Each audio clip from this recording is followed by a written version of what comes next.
statement, and I now give the floor to the representative of Indonesia. Thank you very much, Mr. President. Let me begin by joining others in welcoming Your Excellency, Mr. President, and also welcoming Minister for Foreign Affairs of Germany to this chamber. We thank ESG Muller and UNICEF Executive Director for their important briefings. Mr. President, my delegation welcomes the latest Secretary General report on the implementation of Resolution 2139, as well as the report of the Secretary General on the review of alternative modalities for the border crossing of Al Yarubia. We share the Secretary General's call for an immediate and unconditional ceasefire in Idlib. Indonesia would like to highlight in this regard the existing request from the Council to the Secretary General in Resolution 2254 to lead the effort through the Office of His Special Envoy and in consultation with relevant parties to determine modalities and requirements of a ceasefire, as well as continue planning for the spot of ceasefire implementation.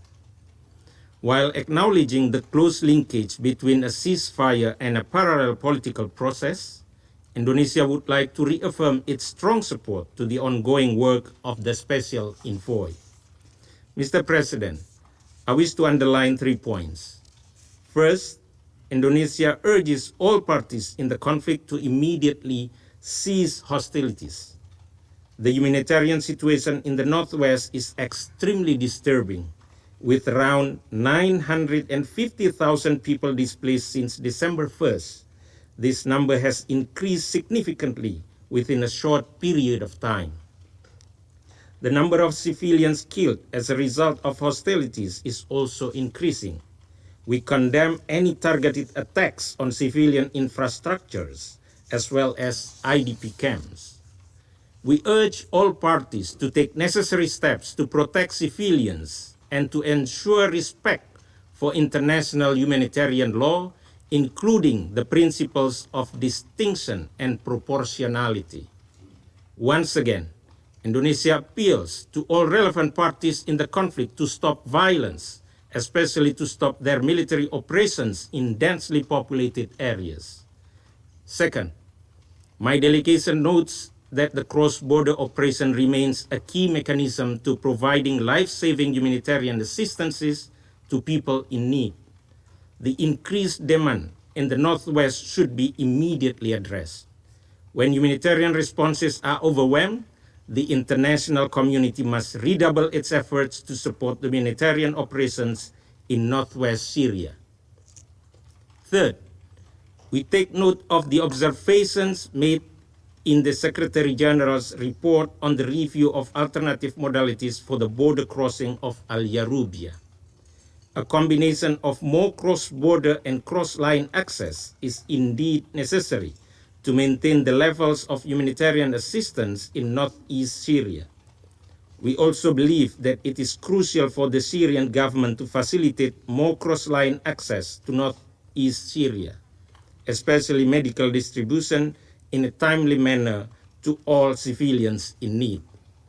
We therefore appreciate the Syrian government's cooperation and approval in authorizing the delivery of cross-line humanitarian aid, as well as the decision to authorize the transportation of medical aid via land routes based on the letter received yesterday from the Syrian permanent representatives.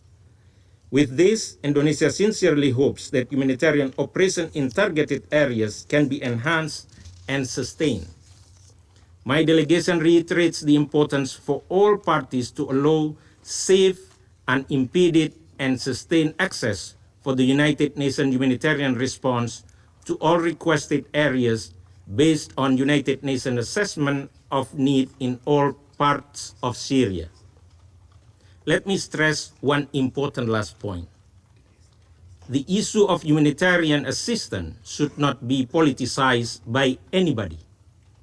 And it is crucial for us, the members of the Security Council, to lead by example.